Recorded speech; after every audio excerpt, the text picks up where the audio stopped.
Baba Cloanța, vrăjitoarea din pădurea fără drum, în inima munților Apuseni, dincolo de poteci marcate și de hărți, există o pădure bătrână, cu arbori atât de deși încât lumina nu pătrunde nici în miezul zilei. Oamenii locului o numesc Codrul Înnecat, pentru că ceața care plutește mereu printre trunchiuri pare să sufoce tot ce respiră. Acolo, între copaci scorburoși și pământ reavăn, trăiește o entitate pe care bătrânii o șoptesc cu teamă, Baba Cloanța. Se spune că a fost odată o femeie care cunoștea toate ierburile, toate descântecele și toate secretele morții. Era o tămăduitoare, dar și o păstrătoare a celor vechi, o vrăjitoare în sensul adevărat, dinainte ca biserica să declare război femeilor care vorbeau cu vântul și cu luna. Când foametea a cuprins satele, femeia a fost acuzată că aduce seceta și molima. A fost gonită, blestemată și legată de un copac uscat, unde a fost lăsată să moară. Dar moartea n-a venit. Ceva a venit în schimb. O siluetă neagră cu ochi roșii și limbă de cenușă i-a oferit o alegere, răzbunare în schimbul sufletului. Femeia a acceptat. Copacul s-a frânt, pământul a sângerat și din trupul muribund s-a născut ceva nou. Un hibrid între om și duh de pădure, cu ochi sticloși, gheare lungi și o voce care răsună ca vântul printre oase goale. Așa s-a născut Baba Cloanța. De atunci, pădurea a început să fure oameni. La început erau doar copii, atrași de cântece ce se aud printre ramuri, de mirosuri dulci sau de jucării ciudat de vechi apărute în poieni. Apoi au început să dispară și adulți. Cei care au scăpat, puțini, desfigurați de frică, vorbesc despre o colibă din oase de animale acoperită cu păr uman și piei uscate.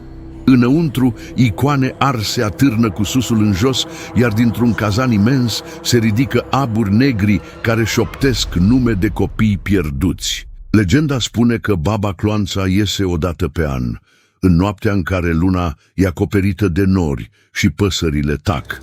Atunci își alege un copil din lume, folosindu-se de păpușile pe care oamenii le pun la marginea pădurii, în speranța că vor fi cruțați. Dacă păpușa e luată, familia e în siguranță. Dacă rămâne, se spune că o umbră se va strecura în casă, cu picioare murdare și miros de mucegai. Mulți au încercat să o caute. Niciunul nu s-a mai întors, sau cel puțin nu întregi. Torsocher, fumul celor 71 de vrăjitoare. Suedia, anul 1675. În satul Torsocher, ascuns între păduri de conifere și dealuri stâncoase, cerul a fost negru timp de 3 zile, nu din cauza norilor, ci din cauza fumului. Acolo, 71 de femei și bărbați au fost arși de vii, într-unul dintre cele mai mari procese de vrăjitorie din Europa. Oficial, s-a spus că au fost vinovați de pact cu diavolul, de furtul copiilor și invocarea demonilor. Neoficial, se spune că ceva cu adevărat straniu s-a întâmplat înainte ca focurile să înceapă. Totul a pornit de la visurile copiilor. Zeci de copii din sat au început să spună că noaptea corpurile lor erau furate, iar sufletele duse pe o insulă de gheață numită Blocula, locul unde vrăjitoarele se întâlneau cu Satana. Îl descriau cu detalii imposibil de inventat.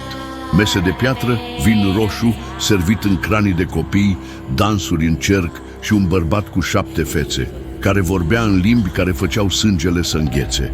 Preotul din Torsocher a crezut, sau a vrut să creadă. A început vânătoarea. Orice femeie care făcea ceaiuri cu ierburi, care năștea copii fără moarte, care avea ochii prea verzi sau pielea prea curată, era suspectă. Dar se spune că înainte de execuții, o femeie bătrână cu părul cărunt și rochie, înnegrită de timp, a fost prinsă la marginea pădurii. Nu s-a zbătut, nu a plâns, a spus doar atât: dacă aprindeți focul, noi nu vom arde, voi veți arde în alte vieți. Când cei 71 au fost legați și aruncați în foc, martorii spun că lemnul refuza să ardă. Focul nu se aprindea, deși vântul sufla. Apoi, dintr-o dată, flăcările au izbucnit, albastre. Iar în aer a plutit un miros ciudat, nu de carne, ci ci de iarbă arsă și fum de rugăciune. Unii au spus că au văzut umbre, ridicându-se din flăcări, femei cu fețele întoarse în sus, dar ochii închiși, murmurând ceva în cor. Din acea zi s-a schimbat totul. Pământul din jurul locului execuțiilor a devenit sterp, nicio plantă nu mai crește acolo. Iar în fiecare an, pe 12 iunie, ziua arderii, în pădurea din apropiere dispar câte 3 copii. Nimeni nu-i găsește, dar pe marginile copacilor apare mereu același simbol, un cerc cu 3 puncte în centru. Copiii spun că au visat de dinainte o femeie înaltă, care le spunea să vină acasă, pe insula de gheață. O voce calmă, o voce caldă, o voce care nu era umană.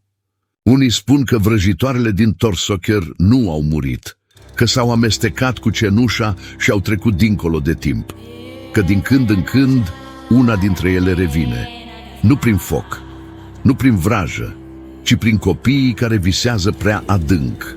Și dacă într-o noapte rece auzi la geam bătăi ușoare și o șoaptă în limba suedeză, nu deschide, pentru că în locul reflexiei tale s-ar putea să vezi o femeie arsă, dar vie, care îți întinde mâna și spune: vino, acum e rândul tău să dansezi cu noi.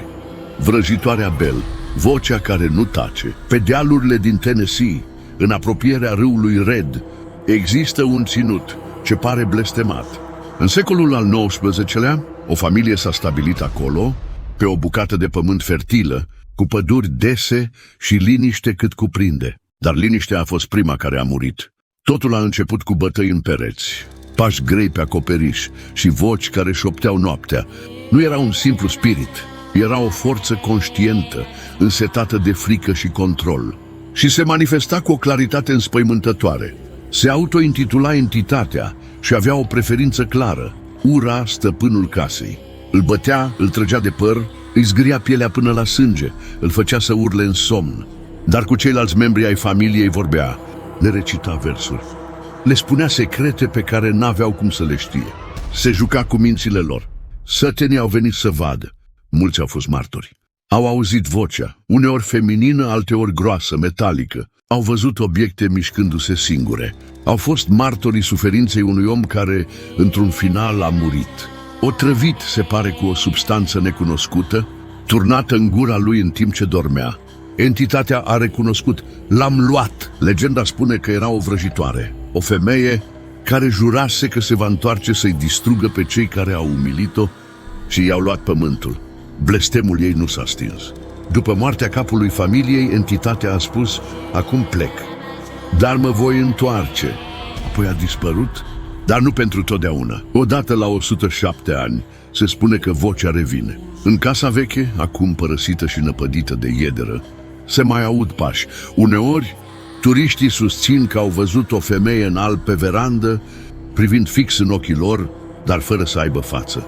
Doar o gură imensă care zâmbește și șoptește: te aud. Unii cercetători ai paranormalului au încercat să investigheze cazul. Mulți au plecat urlând în miez de noapte. Un singur om a rămas să documenteze totul. Dar la finalul înregistrării, vocea aceea se aude din nou: cine mă cheamă va plăti. Eu nu am fost niciodată doar o poveste. Walpurga Hausmannin, cea care aducea boala cu suflarea. Bavaria, secolul al XVII-lea. Un sat mic, ascuns între dealuri dense, unde ceața nu pleca niciodată. Într-o colibă de piatră, departe de restul comunității, trăia o moașă. Numele ei era Walpurga Hausmannin. Bătrână, uscată, cu ochii adânciți și degete ca niște ramuri. O femeie pe care nimeni nu o saluta, dar toți o chemau când moartea era aproape. Nu avea soț, nu avea copii, doar borcane pline cu lichide verzui, ierburi pe care nu le cunoștea nimeni și o carte veche cu litere strâmbe, scrisă cu cerneală neagră, amestecată cu cenușă de os. Se spunea că în fiecare an, în ajunul nopții Valpurgiei, noaptea vrăjitoarelor, Walpurga urca în vârful dealului gol, acolo unde nu crește niciun fir de iarbă. Acolo aprindea un foc în care arunca păr de copil, sânge de broască și fragmente de unghii umane. Și apoi chema ceva, nu o zeiță, nu un spirit, ci o prezență care răspundea doar în vise, doar în suferință. Ea nu blestema direct. Se spunea că sufla asupra oamenilor. Suflarea ei aducea boli fără leac, răni care nu se vindecau, febră care urla în vene, ochi care sângerau. O femeie a spus că după ce Valpurga i-a atins copilul, pruncul a început să râdă în somn și nu s-a mai trezit niciodată. Dar ceea ce a dus la arestarea ei a fost mai cumplit. O serie de copii nou născuți au murit în aceeași săptămână. Trupurile lor aveau pielea stranie, de parcă le fusese sorbită viața. Pe pieptul fiecărui copil, un simbol apărea gravat fin, aproape invizibil. Un cerc închis, cu o cruce ruptă în mijloc. Când autoritățile au venit să o prindă, au găsit coliba pustie, dar în vatră încardea un foc albastru. În jurul lui 8 păpuși de ceară stăteau în cerc, iar una, topită parțial, semăna perfect cu chipul unei tinere moarte cu o zi înainte. A fost capturată la scurt timp și în timpul interogatorilor Valpurga a râs. Nu a plâns, nu s-a rugat, a spus doar atât: "Eu nu chem moartea, eu doar o șoptesc și ea vine." Mărturisirile ei au fost pline de amănunte despre sabaturi, despre un pact făcut cu o entitate cu ochi care clipesc invers și despre o noapte viitoare în care copiii bisericii vor cânta spre lună. A fost arsă pe rug, dar în timp ce flăcările o cuprindeau, n-a țipat. A rostit o rugăciune în limba necunoscută. Flăcările s-au făcut albastre pentru o clipă și atunci toate lumânările din sat s-au stins, fără vânt, fără motiv. De atunci, în fiecare an, în noaptea de 30 aprilie, noaptea Valpurgiei, părinții din satele bavareze nu lasă copiii să doarmă singuri, pentru că se spune că Valpurga nu a murit. Sufletul ei s-a amestecat cu vântul, iar dacă, într-o astfel de noapte, auzi o bătaie slabă în geam și nu e nimeni afară, închide toate ușile și nu respira. Pentru că dacă simți o suflare rece pe ceafă, e deja prea târziu. Erzsébet Báthory, vrăjitoarea sângelui, în inima Ungariei, în castelul Křešte, acoperit de nori și izolat între dealuri împădurite, a trăit o femeie nobilă, educată și influentă. O contesă, o eroină pentru unii, dar pentru cei care au intrat în camerele ascunse din subsolul reședinței sale, era o vrăjitoare a morții. Erzsébet Báthory, cunoscută în umbră ca Doamna Însângerată, a fost acuzată de torturarea și uciderea a peste 600 de tinere fete. Dar legenda nu se oprește la crime. Ea spune că Erzsébet nu ucidea din cruzime, ci dintr-o sete de frumusețe eternă. Totul a început, se spune, cu o slujnică tânără care a pieptănat părul contesei prea tare. Furia i-a fost atât de violentă încât a lovit-o până sângele i-a țâșnit pe față. Când s-a spălat, Erzsébet a simțit că pielea îi era mai fină, mai strălucitoare. A văzut în sângele fecioarei nu murdărie, ci elixir. Așa a început ritualul. La început, fete aduse de la țară, în promisiunea unei slujbe bune. Apoi, fiice de nobili, dispărute fără urmă. În camerele secrete, zidurile erau căptușite cu tăblii de lemn pentru a înăbuși țipetele. Podelele, spuse martorii, erau mereu umede, iar mirosul era de fier și moarte. Se spune că Erzsébet avea un cerc de vrăjitoare în slujba ei, bătrâne care știau cum să adune sângele, cum să-l încălzească, cum să-l amestece cu ierburi rare și să-i transforme consistența. Într-o cameră ascunsă, pe care nimeni n-a mai găsit-o, se vorbește despre o cadă sculptată din piatră neagră în care contesa se scălda, golită de remușcări, dar plină de sânge. Martorii spuneau că ținea ritualuri în care vorbea într-o limbă uitată, că punea inimi încă bătând într-un bol de argint și că noaptea umbrele din castel se mișcau fără sursă. Când autoritățile au descoperit faptele, nu au găsit o simplă criminală. Au găsit jurnale pline cu formule oculte, liste cu zodii și semne de sânge, desene ale diavolului în ipostaze feminine. Au găsit copii fără ochi, fete cusute la gură, cuvinte arse pe pereți, incantații de tinerețe veșnică. Dar nu au condamnat-o la moarte. Nu! O asemenea figură nu putea fi ucisă în public, ar fi fost un simbol prea puternic. În schimb, au zidit-o de vie în camerele ei. Acolo, între piatră și întuneric, a fost lăsată să moară. Dar legenda spune că moartea nu a venit. Se spune că dincolo de zid a continuat să vorbească, că din spatele pietrelor se mai auzeau râsete, murmururi, chiar și cereri de vin sau de sânge. Când, după ani, zidul a fost spart, camera era goală, doar cada neagră era acolo și un mesaj zgâriat în perete: carnea putrezește, dar sângele meu a intrat în pământ. Voi renaște când va curge iarăși din fecioară. Și de atunci, în satul de la poalele castelului, la fiecare eclipsă, o fată dispare. Uneori, în zori, un trandafir apare pe pragul casei, scăldat într-o picătură de sânge. Tituba, vrăjitoarea din Caraibe care a adus focul în Salem. Înainte să existe procesul vrăjitoarelor din Salem, înainte să fie acuzațiile, execuțiile și isteria colectivă, a fost o femeie, Tituba, o sclavă de origine necunoscută, adusă din insulele Caraibe, cu piele închisă, ochi ca pământul umed și o voce joasă care tremura ca vântul printre frunze. Stăpânul ei, reverendul Samuel Parris, o adusese în Noua Anglie să-i servească familia, dar nu știa ce purta cu ea. În sufletul Titubei ardeau secrete vechi, ritualuri învățate în jungla tropicală, magie învățată de la femeile bătrâne care vorbeau cu spiritele și cântece pe care nici demonii nu le mai puteau uita. Se spune că Tituba nu vorbea cu Dumnezeu, vorbea cu duhurile pădurii, cu morții fără nume, cu umbra diavolului. Fetele din casa Parris au început să o asculte. Curiozitatea adolescentină s-a transformat în fascinație. Tituba le învăța cum să ghicească în ouă, în flăcări și în oglinzi, dar ceva a mers foarte greșit. Într-o noapte, în podul casei, au făcut un ritual. Au aprins lumânări negre, au spus nume interzise și au cerut să vadă viitorul. Într-o oglindă negrită, o fată a urlat. A văzut o figură cu coarne, cu gura cusută și ochi fără pleoape. Din acea noapte, fetele au început să tremure, să țipe, să fie posedate de ceva nevăzut. Când autoritățile au început ancheta, au căutat un țap ispășitor. Tituba a fost prima acuzată. Dar ceea ce a urmat a fost șocant. Ea a recunoscut. Și nu doar atât. A oferit detalii atât de vii încât i-a înspăimântat chiar și pe cei mai sceptici. A spus că diavolul i s-a arătat sub forma unui câine cu ochi de foc, că l-a văzut pe un bărbat cu haine negre semnând un registru scris cu sânge, că vrăjitoarele zburau prin pădure, se întâlneau sub un copac uscat și își tăiau pielea în formă de cruce. A vorbit despre o carte mare, legată cu piele de om, în care erau numele tuturor celor ce vindeau sufletul.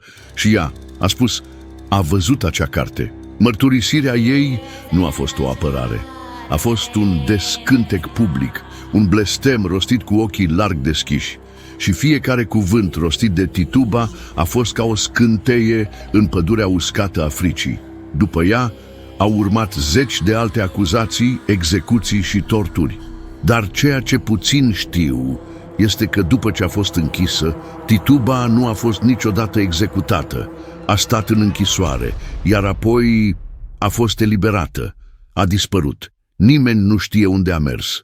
Unii spun că s-a întors în sud, în Mlaștini, că s-a adăpostit printre alte femei cu puteri. Alții spun că a fost îngropată de vie de o comunitate speriată. Dar unii bătrâni cred că Tituba n-a murit niciodată. În pădurile de la marginea Salemului, noaptea, se mai aud sunete ciudate, un toboșar invizibil, un cântec într-o limbă necunoscută, iar uneori focurile se aprind singure. Dacă le urmărești, te duc spre un cerc de piatră. În mijlocul lui, uneori, se găsește o pană arsă, o păpușă din iarbă și o bucată de oglindă crăpată care nu-ți arată reflexia ta. Vrăjitoarea Bolotnaia, mireasa din Mlaștină. În inima regiunii Novgorod, unde iernile par să înghită timpul și unde noroiul îngheață ca piatra, Există o zonă pe care hărțile vechi o marchează cu un singur cuvânt: Boloto Mlaștină. Acolo, în cea mai umedă și tăcută parte a pădurii, se spune că trăiește ea. Nu are nume, doar porecla Bolotnaia, cea din Mlaștină. Legenda spune că a fost cândva o tânără cu păr alb ca zăpada și ochii cenușii, promisă unui soldat care n-a mai venit niciodată de pe front. Înnebunită de durere, a pășit în apele negre ale Mlaștinii și a dispărut. Trupul n-a fost găsit niciodată, dar ceva s-a născut din durerea ei, ceva ce nu mai e om. Bolotnaia nu umblă printre case, ea cheamă, cu cântece blânde răspândite de vânt. Cei care le aud nu pot rezista. Intră în pădure, apoi în noroi, atrași de vocea care promite iubire, pace și căldură în mijlocul iernii.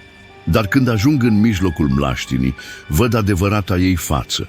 Un trup scăldat în nămol, îmbrăcat în rochie de mireasă ruptă, cu părul ud și lipit de obraj și cu ochi atât de negri încât nu reflectă nici lumina lunii.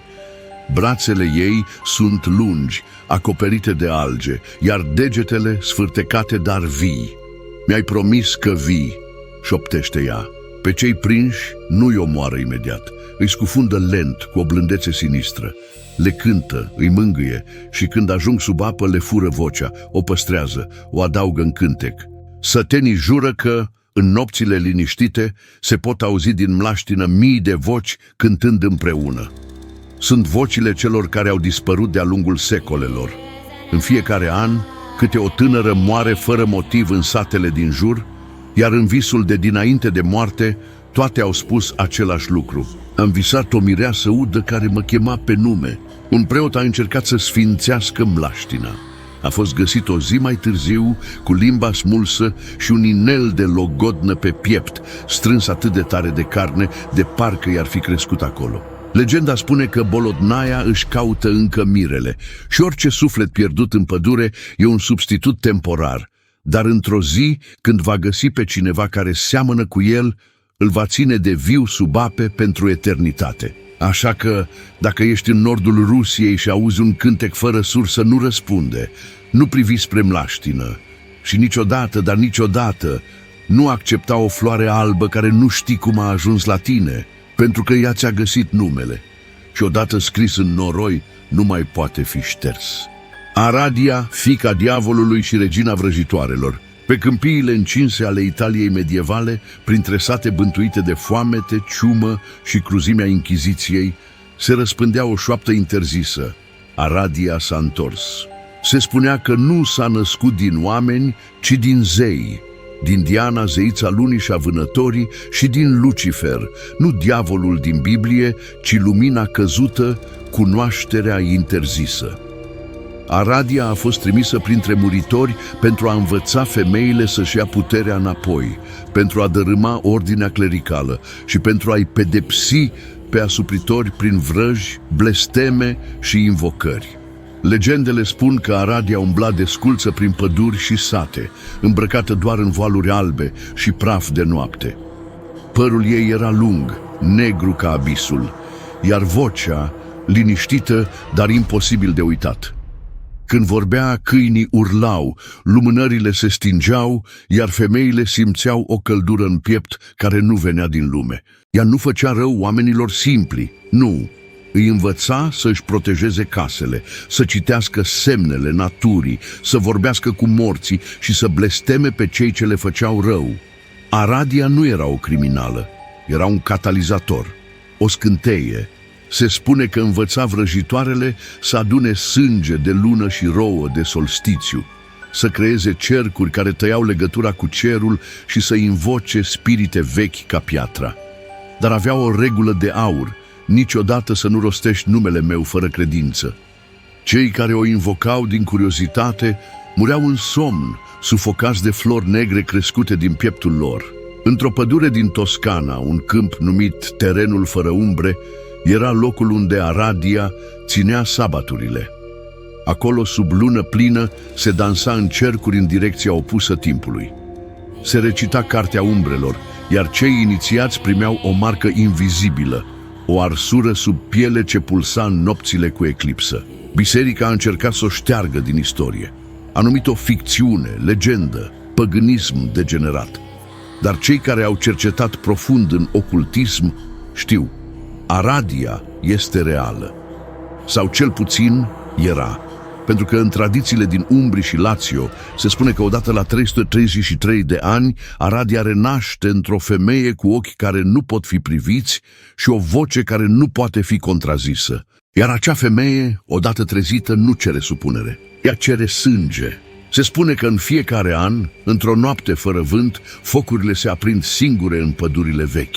Și dacă stai prea aproape, vei auzi un vers într-o limbă uitată, rostit de o voce feminină. Și dacă răspunzi, ți-ai vândut sufletul. Pentru că Aradia nu te întreabă dacă vrei să fii inițiat, te alege, iar odată ales, nu mai e cale de întoarcere. Ești al ei până la capăt.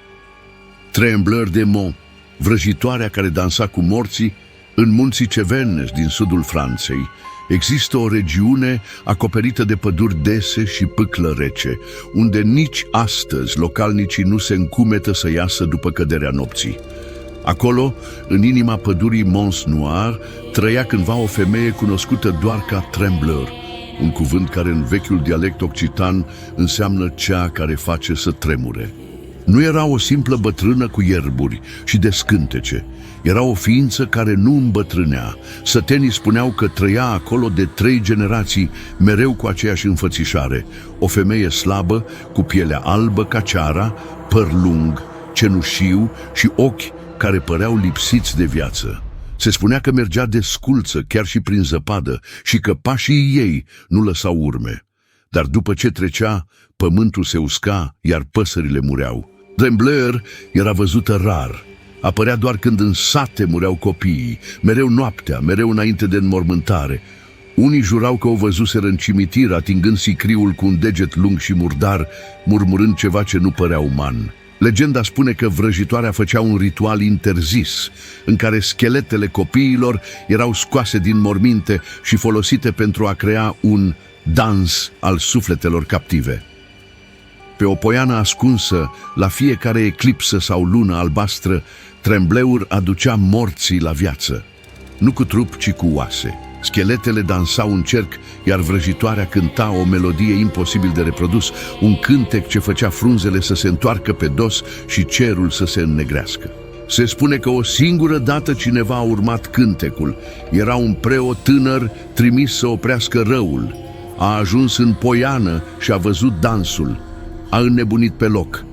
A fost găsit 3 zile mai târziu, orbit, cu părul albit și cu un zâmbet larg, cusut cu ață groasă de cineva care voia să-i păstreze gura închisă. După acea noapte, în fiecare an, în același loc, au fost găsite urme mici de pași de copil, deși nimeni nu locuia acolo. Într-un final, sătenii au adunat curaj, au aprins torțe și au mers să o găsească pe Trembleur. Au găsit doar coliba ei, goală, dar în centru, pe podea, era trasat un cerc din cenușă. În mijlocul lui, o mână de copil și o pălărie de crinolină veche cu dantelă înroșită. Nimeni nu a mai văzut-o de atunci, dar din când în când câte un copil dispare din sate. Și dacă stai destul de aproape de pădure, într-o noapte rece și fără stele, ai putea auzi din adâncuri un cântec răsucit, urmat de trosnetul oaselor care dansează.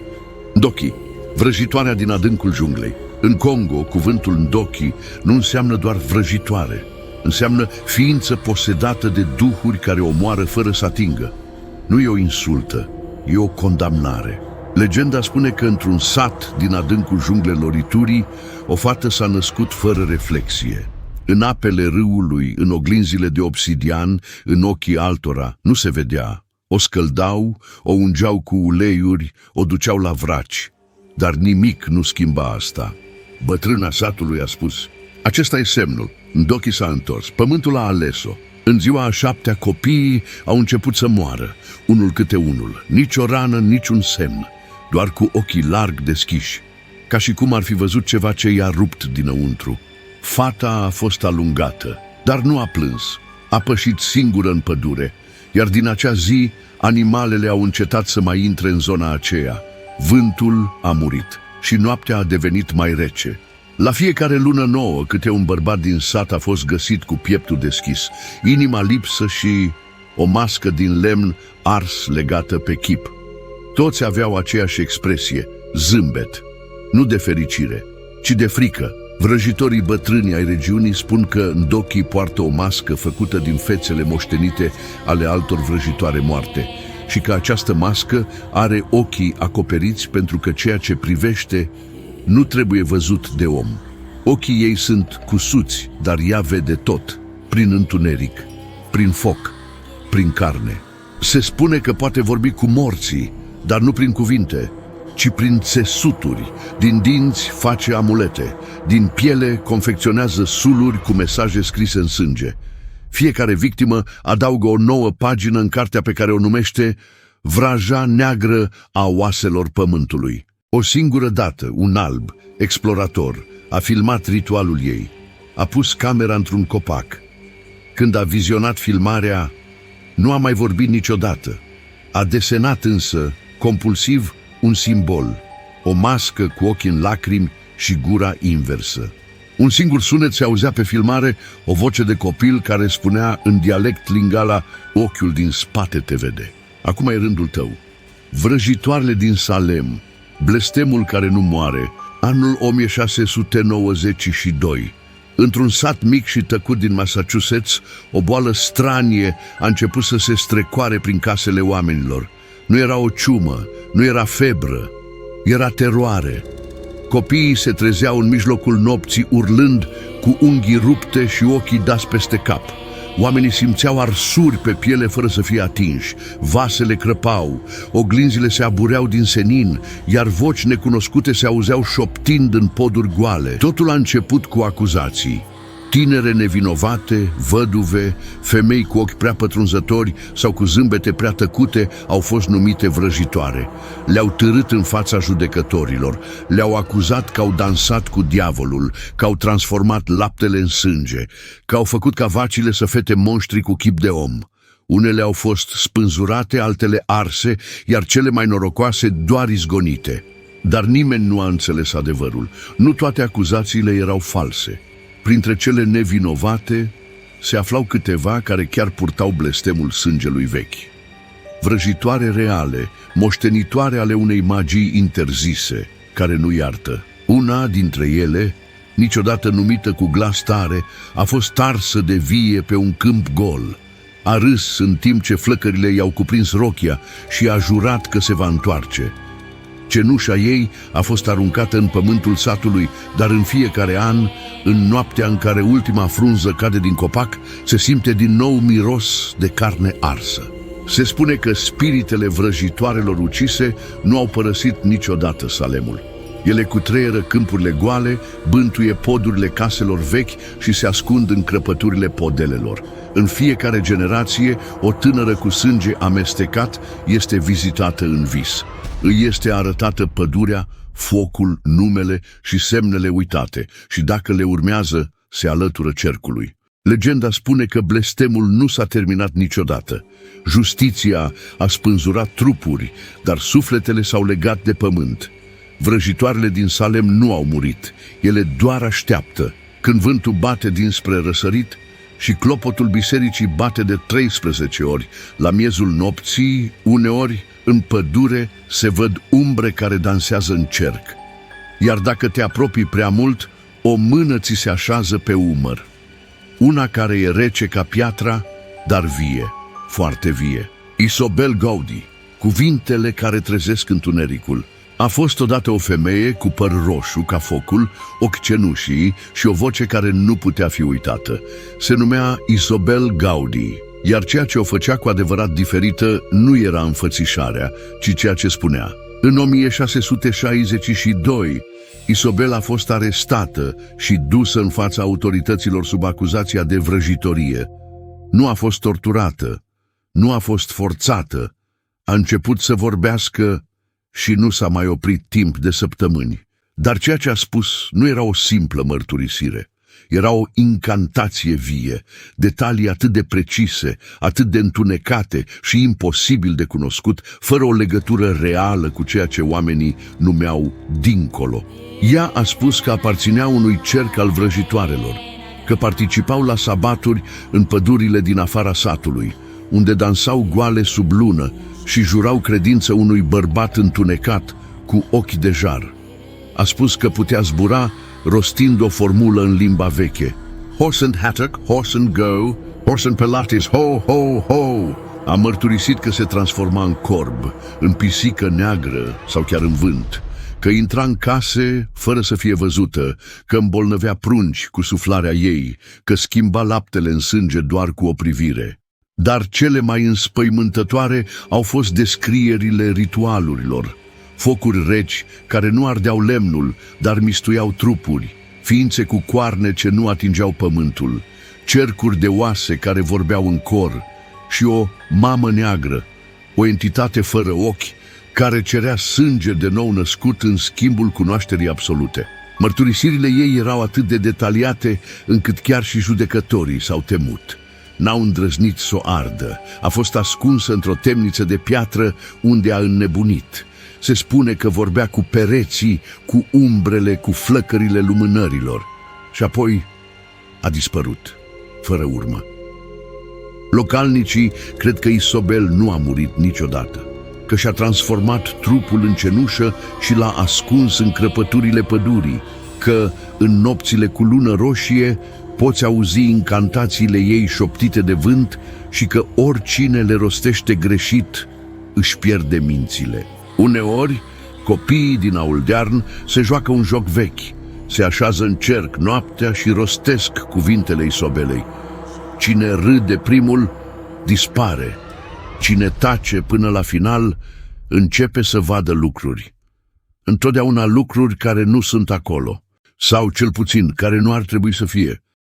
Caldbrun, vrăjitoarea din foc și gheață.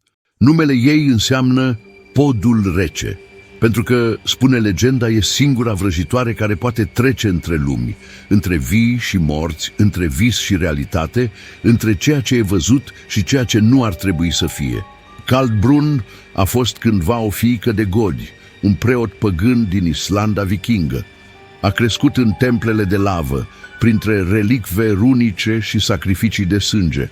A învățat să citească Galdrastafir, simboluri magice interzise, pe care nu le poți scrie cu cerneală, ci doar cu sângele tău, amestecat cu cenușa oaselor tale arse, le-a învățat pe toate. Dar a vrut mai mult. A vrut să afle ce este dincolo de viață, nu ca să moară, ci ca să se întoarcă, cu puteri pe care nici zeii nu le controlează. Într-un ritual interzis, în inima unei peșteri pline de aburi, a folosit pielea unei persoane dragi, se spune că a fost chiar mama ei, pentru a-și scrie pactul cu moartea. Un pergament viu, cusut cu nervi, păstrat în inima sa. A murit în timpul ritualului, dar a înviat, fără suflet, cu o umbră care mergea înaintea ei, nu în spate. De atunci Caldbrun trăiește între lumi, dar nu e moartă, nici vie, ci ceva între. O femeie cu pielea palidă ca gheața și ochi care ard ca lavă. Pe corpul ei sunt scrise rânduri de rune, în cercuri, ca și cum ar forma o poartă. Cei care le citesc dispar, fără urmă. În Islanda există o superstiție veche. Dacă, în miezul nopții, mergi într-un loc unde se întâlnesc gheața și aburul, lângă o gură de aburi geotermali, și te uiți prea mult în fum, Caldbrun te vede.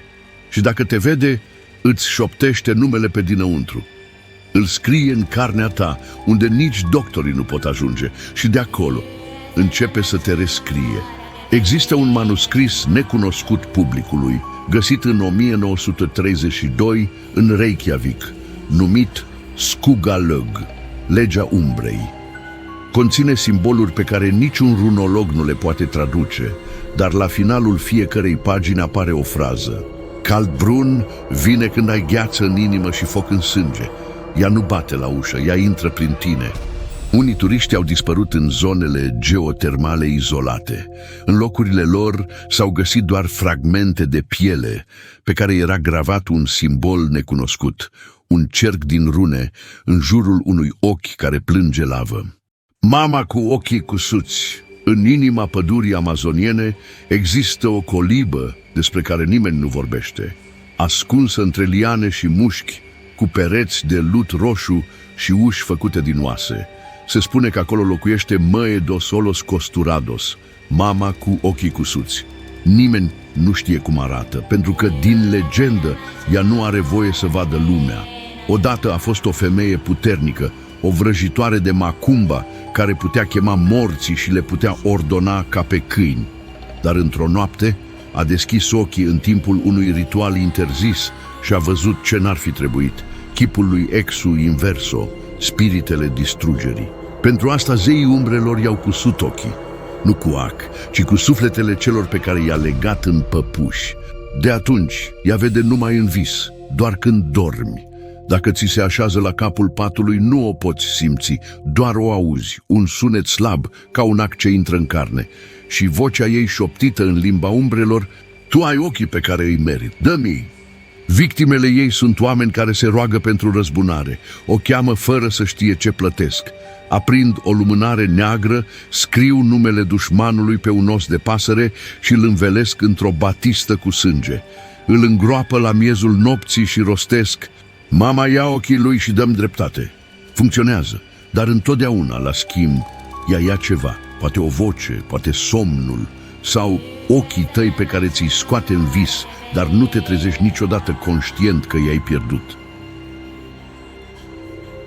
Unii oameni în Brazilia se nasc orbi, fără motiv medical. Se spune că sunt victimele ei, că au moștenit blestemul altora.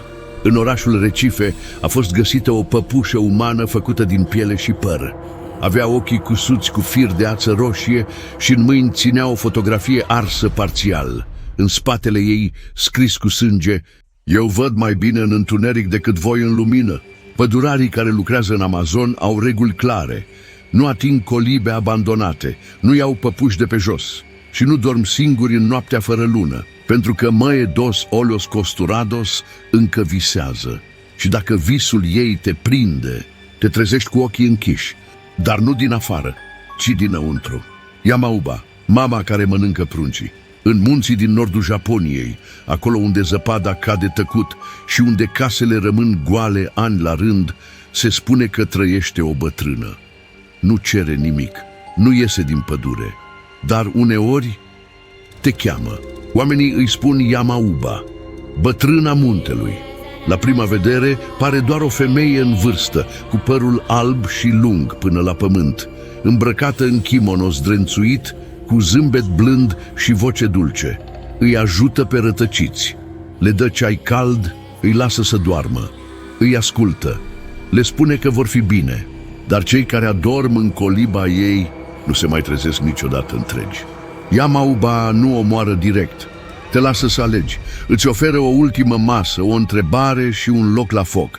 Dacă spui ceva greșit, un singur cuvânt îți va zâmbi larg și îți va rupe carnea cu gura ei ascunsă sub coafură. Pentru că acolo, în părul încălcit, Yamauba ascunde o a doua gură, lată, cu colți ca de lup și limbă lungă, care se încolăcește în jurul gâtului victimei. Legenda spune că ea a fost cândva o moașă trimisă să salveze o femeie nobilă care năștea în munți, dar copilul s-a născut mort, iar mama a murit.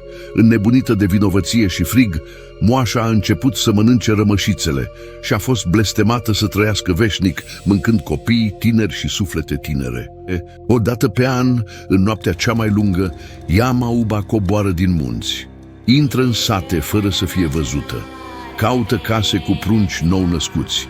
Oamenii care știu pun pe pervaz pietre rotunde și fire de păr de cal, singurele lucruri care o opresc pentru o noapte.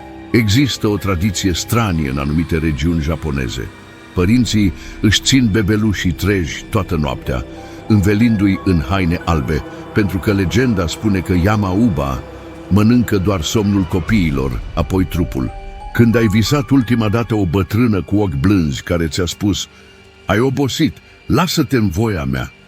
Dacă ai avut un astfel de vis, se spune că ai fost deja în coliba ei și ea încă te așteaptă, pentru că odată ce ai gustat ceaiul din mâna Yamauba, te întorci, chiar și fără să vrei, la pălărieră, vrăjitoarea care îți fură chipul, pe coastele stâncoase ale Galiciei, în nord-vestul Spaniei, printre sate tăcute și case din piatră, acoperite cu mușchi, circulă o legendă veche, spusă doar în șoaptă: la pălărieră. O vrăjitoare îmbrăcată mereu în negru, cu o pălărie enormă ce îi umbrește fața. Nu merge pe jos, se spune că plutește, cu pași care nu lasă urme, dar care răsună în tâmplele celor ce o simt aproape. Originea ei e pierdută în cețurile secolelor. Unii spun că a fost cândva o nobilă care a făcut un pact pentru frumusețe eternă. Alții zic că a fost o croitoreasă de haine negre, care cosea în taină pânze făcute din păr smuls de pe cadavre.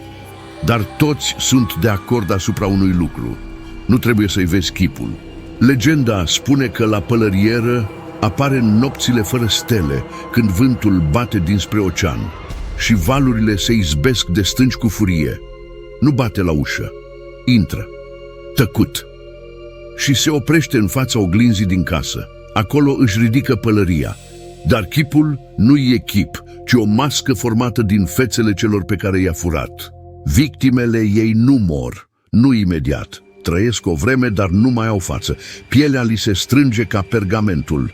Ochii le dispar, gura li se închide complet. Nu mai pot vorbi, nu mai pot mânca, nu mai pot plânge. Doar tremură și zac, până când sufletul li se desprinde în tăcere, prins în țesătura blestemată a pălăriei. Se spune că odată la 7 ani, la pălărieră își schimbă chipul. Își alege o nouă față din cele furate, pe care o poartă cu mândrie, ca pe o operă de artă, iar chipul vechi e lăsat în locul următoarei victime, ca semn de avertisment. Unii locuitori din Galicia susțin că au văzut-o în vis, că s-au trezit cu pălării negre la ușa casei. Alții au găsit oglinzile sparte și fotografiile vechi arse pe margini. Un semn că ea fusese acolo, că îi studia, că îi alegea. Și se mai spune că dacă simți într-o noapte liniștită că e cineva în spatele tău, dar nu auzi pași, să nu te întorci, niciodată, pentru că la pălărieră a venit. Și odată ce ai văzut-o, chipul tău e deja pierdut. Alice Skittler, vrăjitoarea cu soți morți. Kilkenny, Irlanda. Secolul al XIV-lea, într-o vreme în care boala, foamea și războiul distrugeau lumea, o femeie reușea imposibilul: să devină bogată, influentă și temută. Numele ei era Alice Skittler și legenda spune că a fost prima persoană din Irlanda acuzată oficial de vrăjitorie. Alice nu era o țărancă, provenea dintr-o familie înstărită, iar de-a lungul vieții a avut 4 soți. Toți au murit în condiții misterioase. Unii au paralizat lent, alții au început să sângereze pe gură și pe ochi, iar ultimul, înainte să moară, a spus cu glas tremurat că soția lui i-a dat o băutură din piele de om și grăsime de copil nenăscut. După moartea celui de-al 4-lea soț, rudele au acuzat-o. Dar Alice nu a fost singură. Avea o servitoare, o femeie numită Petronila, care a fost torturată și forțată să vorbească. Sub chinuri, Petronila a mărturisit că Alice avea un amplu ritual ocult, în care invoca un demon numit Robin Artison, un amant cu chip schimbător, care o vizita noaptea sub forma unei umbre negre ce mirosea a pucioasă și mușețel. Spunea că Alice nu mergea la biserică, că scuipa ostia, că aduna oase din cimitire și le fierbea cu sânge și plante interzise pentru a-și prepara poțiunile, că se ruga în limbi necunoscute și că avea o carte legată în piele de copil. Judecătorii au condamnat-o la moarte, dar Alice a dispărut. Nimeni nu știe cum. Într-o noapte fără lună, a fost văzută ultima oară intrând în subsolul conacului ei cu o lumânare roșie aprinsă și o cutie mică în mâini. Nu a mai ieșit niciodată. Când au spart zidurile, subsolul era gol, dar pe podea era trasat un cerc cu sânge proaspăt. Petronila a fost arsă pe rug, iar țipetele ei se spune că s-au auzit până în cimitir. Dar la câteva luni după aceea, o altă femeie din Kilkenny a murit subit, cu ochii smulși din orbite. Apoi alta, apoi un preot. În fiecare caz, pe perete apărea același simbol. Un cerc și 3 puncte, forma sigiliului lui Artisan. Până în ziua de azi, ruinele casei lui Alice Kitteler sunt considerate bântuite. Uneori, vizitatorii simt miros de mușețel ars. Alteori, apar zgârieturi inexplicabile pe oglinzi și camerele îngheață brusc. Dar cel mai tulburător este ce spun cei care rămân singuri în subsol, că aud o femeie care rostește ceva într-o limbă necunoscută, apoi chicotește și întreabă: "Vrei să-ți dau și ție ce le-am dat lor?" Jurel, vrăjitoarea cu chip invers. În Bengalul rural se spune că unele femei nu mor, doar se transformă. Dacă o femeie moare în timpul nașterii sau este abuzată, trădată ori omorâtă de familie, spiritul ei nu pleacă, rămâne prins, se umple de ură, se întoarce ca un demon. Aceste femei devin ciurel, vrăjitoare de moarte, dar nu apar ca monștri, nu, arată ca niște tinere superbe, cu păr negru strălucitor, ochi hipnotici și un zâmbet dulce. Le poți întâlni pe drumuri pustii, lângă temple în ruină sau la marginea satelor, în lumina palidă a lunii. Te cheamă cu o privire și dacă te apropii destul, observi ceva greșit. Picioarele sunt întoarse invers, călcâiul în față, degetele în spate. Se spune că Chiurel îți suge viața puțin câte puțin. Nu te omoară imediat, te face să te îndrăgostești, îți invadează visele, îți apare în oglindă, apoi în pat, îți promite dragoste eternă, iar când ești complet legat de ea, îți ia tinerețea, îți usucă trupul și îți lasă doar ochii vii într-un corp care nu mai poate mișca. Unii o numesc vrăjitoarea frumuseții furate, pentru că după fiecare victimă, Chiurel devine mai tânără, mai frumoasă. Legenda spune că în pădurile Sundarbans, într-un templu abandonat, există o oglindă care aparține unei Chiurel. Dacă te uiți în ea, îți vezi viitorul, dar doar până în clipa morții, pentru că ea te vede înapoi. Un bărbat a fost găsit în apropiere de templu complet chel, cu pielea ca pergamentul, dar pe perete scrisese în sânge: "Am iubit-o, m-a privit, acum sunt gol." În sate există un ritual pentru a ține Chiurel departe. Femeile însărcinate nu au voie să doarmă singure, iar în dreptul ușii se pune un bol cu cenușă și 3 cuie negre. Se spune că dacă Chiurel vine, va lăsa urme în cenușă, cu picioarele întoarse. Dar cel mai cumplit e că ea poate fi chemată. Un bărbat singur, cu inima frântă, poate aprinde o lumânare roșie și poate rosti: "Dacă iubirea mea a fost trădare, vino și învață-mă ce e veșnicia." Iar dacă o face, ea va veni, în vis, în carne, în sânge, și nu-l va mai părăsi niciodată. Vrăjitoarea cu 3 guri, Noul Testament al focului. În anul 1903, un sat întreg din estul Europei a fost șters de pe hartă, numele său Luncara. Nu există în registre oficiale, dar figurează într-o singură notiță a unui preot iezuit. Luncara a ars într-o noapte fără flacără. O femeie a ieșit din foc, avea 3 guri și toate șopteau blesteme. Legenda spune că în acea zonă trăia o vrăjitoare pe care localnicii nu îndrăzneau să o privească direct. I se spunea cea cu 3 guri, nu pentru că vorbea mult, ci pentru că, pe lângă gura firească, avea 2 orificii ascunse. Unul în piept, între coaste de unde ieșea un abur roșu, și unul în ceafă care cânta în visurile celor ce o vedeau. Fiecare gură spunea altceva. Prima vorbea blând și promitea, a doua urla nume din trecut, a treia cerea sufletul tău, dar o făcea cântând. În fiecare generație ea se năștea din nou, nu ca spirit, ci ca ființă de carne și sânge. Avea chip uman, dar un lucru mereu trăda prezența ei. Umbra mergea înaintea ei, nu în urma ei. Un jurnal găsit în 1971 într-o mănăstire arsă conține 19 pagini scrise cu sânge, toate despre ritualul găurii a 3-a, un sabat secret ținut odată la 111 ani, în care femeia cu 3 guri e încoronată drept regina cenușii. Martorii, puțini, spun că acolo s-ar fi adunat vrăjitoare din toate colțurile lumii, cu capetele acoperite, cântând într-o limbă inexistentă.